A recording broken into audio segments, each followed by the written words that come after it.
Bonjour à tous, j'espère que vous allez très bien. Aujourd'hui, on se retrouve pour une nouvelle vidéo à propos de l'outil Tally.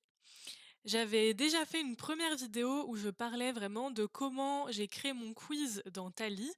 Je vous invite à aller voir cette vidéo si vous ne l'avez pas déjà vue, parce que je détaille vraiment pas mal de fonctionnalités et comment j'ai créé mon quiz directement avec toutes les fonctionnalités de Tally.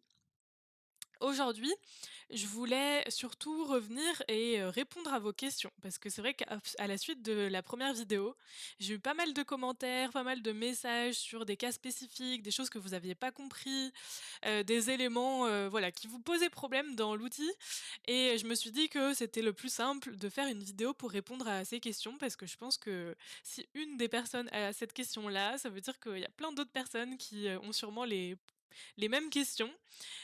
Donc je vais revenir sur tout ça avec vous aujourd'hui. On va aborder, différents, cas qui sont revenus, soit une fois, soit plusieurs fois. Comme ça, on pourra approfondir un peu tout l'usage de cet outil qui est pas forcément évident à prendre en main, je suis d'accord, mais il est gratuit et donc c'est vraiment quand même assez accessible. Moi, ce qui me plaît surtout sur cet outil, c'est qu'il est hyper, complet. On peut faire vraiment énormément de choses dessus, surtout avec un outil gratuit.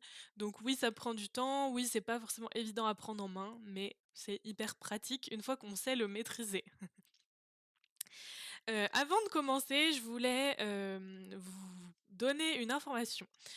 Hem, donc je vais peut-être pas répondre à toutes les questions que vous aurez dans cette vidéo, je vais essayer de répondre au maximum. Mais peut-être qu'en passant à la pratique, vous allez avoir d'autres questions spécifiques, liées à votre cas précis. Ce que je vais faire, c'est que je vais directement mettre en barre d'infos, en barre de description, un lien qui vous permettra de prendre rendez-vous avec moi. Comme ça, si vous avez un blocage, un élément sur lequel vous n'arrivez pas à voilà, à passer, à trouver la solution, l'objectif, c'est que vous preniez rendez-vous avec moi, comme ça je vous aide à débloquer ce problème-là. Soit on le fait ensemble et donc je vous explique vraiment, comment trouver la solution à ce problème-là. Sinon, je peux aussi complètement faire totalement votre, questionnaire à votre place, donc sous forme de délégation. Vous me donnez, toutes les informations et tout ce que vous voulez mettre en place et moi je peux le faire à votre place pour vous faire gagner du temps. Donc, dans tous les cas, hésitez pas à prendre rendez-vous avec moi, pour qu'on puisse parler de votre problématique et de ce que vous voulez mettre en place et comme ça, je vous aiderai, sur tous ces aspects-là. Ce sera beaucoup plus simple qu'en commentaire parce que, voilà, on pourra vraiment avoir une vraie discussion et je pourrais vous aiguiller et vous éclairer. Maintenant que j'ai dit ça, ben, on va directement passer à la pratique, hein, et je vais, vous montrer mon écran comme la dernière fois avec Tally. Hop, donc là, c'est ce que j'ai préparé pour, répondre à vos questions, mais avant ça, je voulais vous montrer, les réponses. J'ai eu une question d'une personne qui maîtrisait pas totalement l'interface de Tally et qui avait du mal à retrouver toutes les informations par rapport aux réponses qu'elle recevait. Donc juste pour vous montrer ça, donc là, j'ai mon quiz et dans l'onglet ici Submission, je vais pouvoir voir, toutes les réponses aux questions. Après, il est vrai que c'est pas forcément hyper pratique de naviguer dans ce tableau-là avec, toutes les colonnes et en fait, vous pouvez cliquer sur ce petit icône-là, le petit cadre, pour ouvrir la réponse de la personne et avoir directement, ici les réponses, sous forme un peu plus facile à lire. Donc voilà, ça c'était la première petite astuce et vous pouvez aussi évidemment télécharger le document avec, tout le tableau. Comme ça vous fait un tableau, Excel par exemple et vous pourrez ensuite, analyser vos données, dans l'outil que vous souhaitez. Donc ça, c'est totalement possible aussi. Maintenant qu'on a répondu à ça, je vais répondre à une autre question et directement ouvrir, mon quiz à moi pour vous montrer quelque chose. Alors, donc, je vous avais montré dans la première vidéo, que moi, donc, j'ai, un quiz avec 3 résultats différents et donc en fonction du résultat, de la personne, j'ai des éléments qui vont s'afficher pour afficher le résultat, donc qu'on voit ici Et donc j'ai une personne qui n'a pas totalement compris comment ça fonctionnait déjà pour afficher, le bon nom de résultat et puis ensuite pour afficher les résultats. Donc je vais vous réexpliquer un peu ça, quelle est la logique, derrière tout ça. Donc tout d'abord, il faut savoir que, le résultat ici, donc mon arrobase personnage, c'est un champ calculé. Donc je vous remontre tout en haut, voilà. J'ai, mon champ calculé qui s'appelle personnage, qui est ici, que j'ai configuré dans un premier temps ici, et c'est celui-là que je vais venir appeler grâce à mon arrobase. Donc là, en fait, le arrobase personnage, il va se mettre à jour en fonction du résultat à la fin du questionnaire. Donc c'est pratique parce que là, du coup, ça se met vraiment à jour, donc ça affiche un résultat personnalisé à chaque personne. Donc ce champ calculé là, je vous l'avais montré, il est calculé avec, ben, toutes ces logiques conditionnelles qui sont ici. Donc en fonction des calculs, il va m'afficher Hermione, Poe ou Sherlock. Donc ça, c'est vraiment toujours, pour, définir quel est le personnage de la personne à la fin du questionnaire. Donc là, on va avoir cet, élément-là qui va s'afficher. Maintenant, comment on fait pour afficher le bon résultat avec le bon texte, la bonne image et cetera?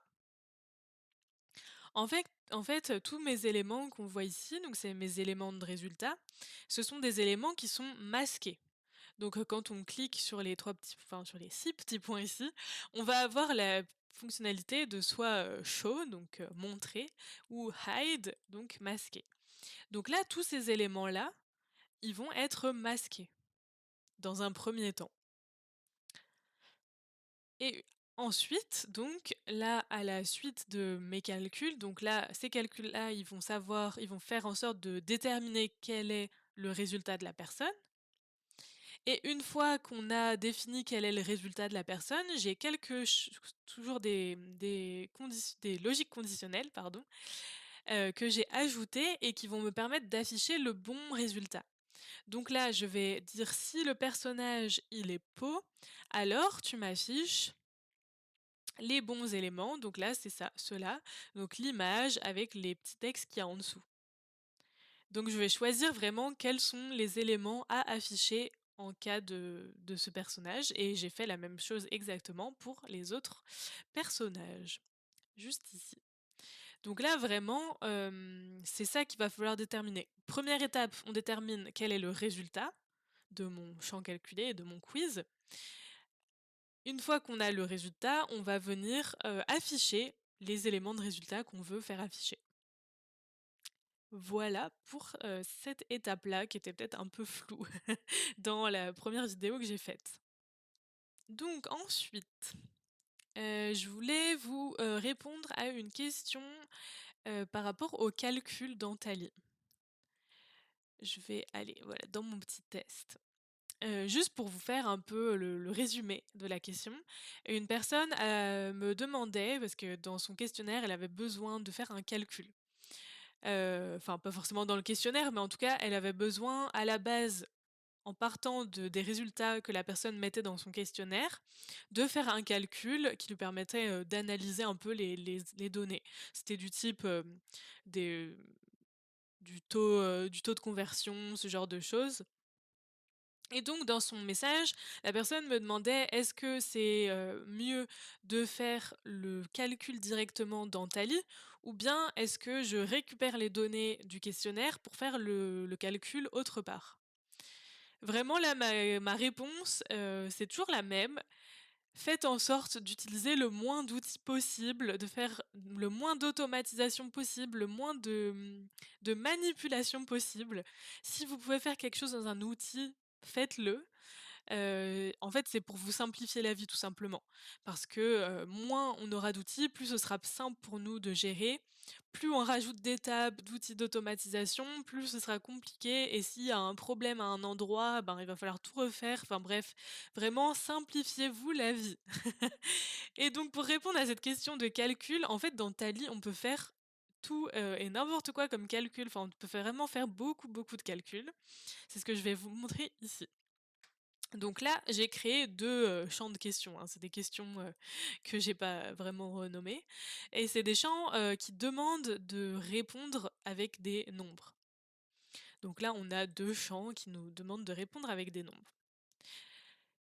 Ensuite, j'ai créé un champ calculé qui s'appelle résultat, qui va être sous forme de nombre, dont le résultat pour l'instant est 0. Et après, j'utilise les logiques conditionnelles et c'est dans les logiques conditionnelles qu'on va vraiment pouvoir faire énormément de calculs. Donc là, je mets si, SD n'est pas vide, par exemple, hein, on pourrait mettre d'autres logiques, mais c'était juste pour vous montrer qu'on va pouvoir faire plein de calculs par la suite. Donc là, on va pouvoir calculer notre résultat, du coup notre champ calculé, et lui ajouter la valeur, que la personne a répondu dans ce champ-là, la première question. Donc là, on va dire que si dans ma première question, j'ai répondu 10 par exemple, et ben là, le résultat, il sera égal à 10 parce qu'on a ajouté 10 à la valeur qui était à 0 à la base.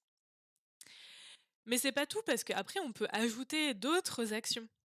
Et donc là, par exemple, donc on a notre premier résultat qui est à 10 et on va pouvoir lui dire: «À partir de ce premier résultat, on va faire d'autres calculs». Donc là, on peut, par exemple, multiplier et là, j'ai mis une valeur pour vous montrer que on peut mettre une valeur directement, mais on peut aussi multiplier par, la réponse qu'on va avoir dans la deuxième question. Donc là, c'est vraiment à vous de faire toutes les étapes de calcul que vous voulez faire, donc toujours en utilisant calculate et ensuite on va, ajouter, soustraire, diviser, enfin voilà. On peut vraiment faire tous les éléments qu'on veut, tous les calculs qu'on veut et en fait, tout simplement à la fin, on va avoir une colonne dans notre tableau qui s'appelle résultat et qui va nous donner du coup le résultat de tous ces calculs qu'on a fait ici.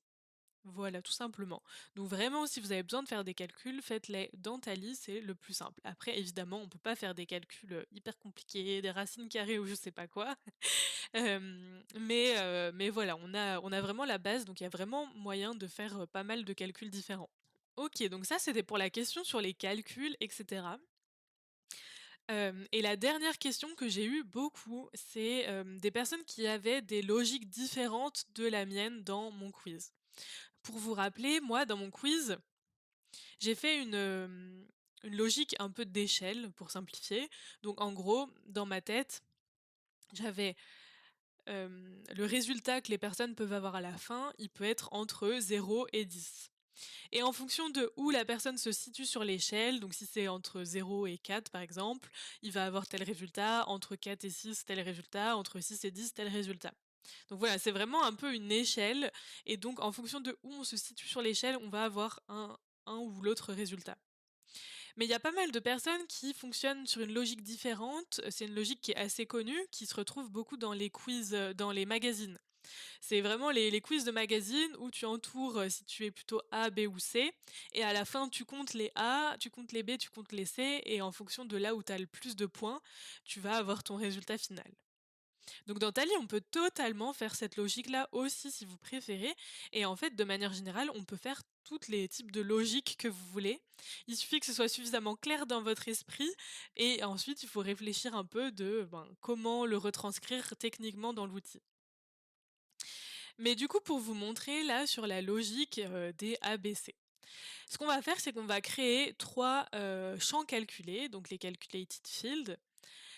Donc là, j'ai mis ABC, qui va être, un chiffre, pour l'instant, ce sera 0.